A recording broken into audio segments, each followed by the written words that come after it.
अस्सलाम वालेकुम नाज़रीन, एक नई वीडियो में खुश आमदीद। आज की वीडियो है आलू के चपली कबाब। आपको नाम सुन के थोड़ा अजीब सा लगा होगा, लेकिन जब आप इसको खाएंगे तो इस तरह का टेस्ट वाली आपने आलू की टिक्कियां भी आपको कभी नहीं लगी होंगी और ना ही आपने कभी इस तरह के आलू के कबाब खाए होंगे।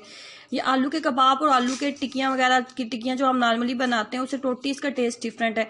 और ऐसे लोगों के लिए बहुत बेहतरीन रेसिपी है जिनको नॉर्मली बीफ या चिकन खाने में नहीं पसंद होता और कोई चटपटी सी चीज़ खाना चाहते हैं, तो आलू के साथ आप इस रेसिपी को ट्राई कर सकते हैं। 1 किलो बॉयल आलू लिए थे। उसके बाद सबसे पहले जो चीज़ ऐड करेंगे वो है अनारदाना। थोड़ा सा सिलबट्टे में आप इसको पीस लें। उसके बाद 5 से 6 अदद सब्ज़ मिर्चें लेंगे, बारीक कट करके ऐड कर देंगे। उसके बाद थोड़ा सा लेंगे टमाटर, एक दरमियाने साइज़ का टमाटर 1 किलो आलू के अंदर काफ़ी होगा। एक दरमियाने साइज़ का प्याज बारीक कट करके, जैसे आमलेट के लिए कट किया जाता है ना, सेम वैसे आपने इसको कट करना है। जितनी बारीक चीज़ें कट करेंगे कबाब में, इतना अच्छा आपको इसका टेस्ट आएगा। इसके बाद हमने इसके अंदर ऐड करना है एग।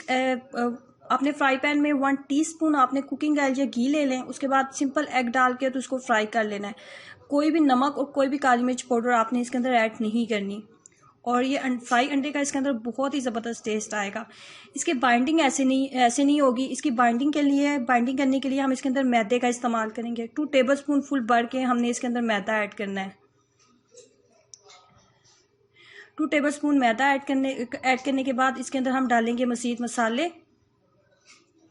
जिसमें सबसे पहले मैं ऐड करने वाली हूँ लाल मिर्च powder ½ teaspoon, chilli flakes ½ teaspoon, आप ज़्यादा भी डाल सकते हैं। उसके बाद धनिया पाउडर 2 टीस्पून के करीब डालेंगे। धनिया पाउडर की मिकदार थोड़ी ज़्यादा रखेंगे जिससे इसका टेस्ट बहुत अच्छा बनेगा। धनिया पाउडर ऐड करने के बाद इसके अंदर हमने डालना है गरम मसाला पाउडर और उसके बाद डालेंगे हल्दी। नमक भी मैंने इसके अंदर 1 टीस्पून डाला था, कैमरे में रिकॉर्ड नहीं हो सका, आप इसके अंदर नमक ज़रूर डालें। हाथ की मदद से तमाम चीज़ों को अच्छे से मिक्सअप कर लेते हैं। मिक्सअप करने के बाद हाथ के ऊपर कुकिंग ऑयल या घी का इस्तेमाल ज़रूर करें। ये थोड़ा सा चिपकेगा आपके हाथ के ऊपर। बॉयल आलू थे इस वजह से, और जैसे नॉर्मली चप्पल कबाब की शेप होती है बिल्कुल वैसे ही इसको हम शेप दे लेंगे फॉर्म में, वैसे ही इसको इसी फॉर्म में हम ले आएंगे।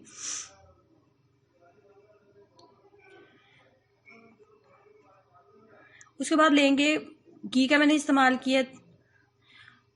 घी का 2 से 3 खाने के चम्मच सिर्फ घी लेंगे और उसके बाद इस तरीके से किसी भी तरह की कोटिंग वगैरह हमने नहीं करनी। सिंपल हमने इसको घी के अंदर हमने इसको फ्राई करना है। फ्लेम को बहुत ज़्यादा हाई ना रखें, मीडियम फ्लेम के ऊपर आप इसको बनाएं।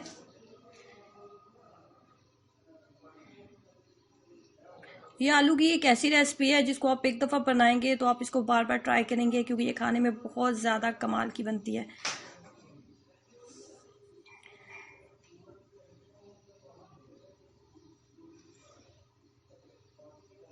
इसमें आपने अनारदाना और सब्ज़ मिर्चें ज़रूर डालें। अनारदाना और सब्ज़ मिर्चों की वजह से इसका टेस्ट जो है ना मज़ीद थोड़ा डिफरेंट हो जाता है और ये खाने में ज़्यादा आपको टेस्टी लगेंगे।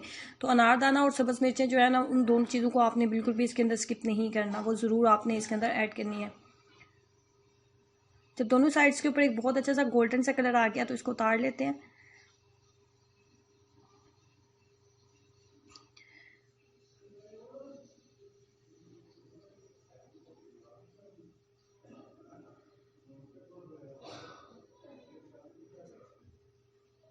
इसके साथ आप बनाएं पुदीने और धनिया वाली जो चटनी बनती है वो, इस और सब्ज़ मिर्चें जिसके अंदर ऐड की जाती हैं, ग्रीन चटनी जिसको कहा जाता है, वो बनाएं और इसको एंजॉय करें। ट्रस्ट में ये खाने में बहुत ज़्यादा टेस्टी बने हैं। तो आपने इसको ज़रूर ट्राई करना है और अपना एक्सपीरियंस मेरे साथ ज़रूर शेयर करें कि आपको इसका टेस्ट कैसा लगा, क्योंकि ये एक ऐसी रेसिपी है जिसको आप एक दफ़ा ट्राई करेंगे तो आप इसको कभी भी भूल नहीं पाएंगे, क्योंकि ये खाने में इतनी ज़्यादा टेस्टी है। तो ज़रूर ट्राई करें और अपना एक्सपीरियंस मेरे साथ ज़रूर शेयर करें। नीचे दिए गए रेड बटन पर एक क्लिक ज़रूर करें ताकि आप इस चैनल का हिस्सा बन सकें, इस चैनल को सब्सक्राइब कर सकें। अल्लाह हाफिज़।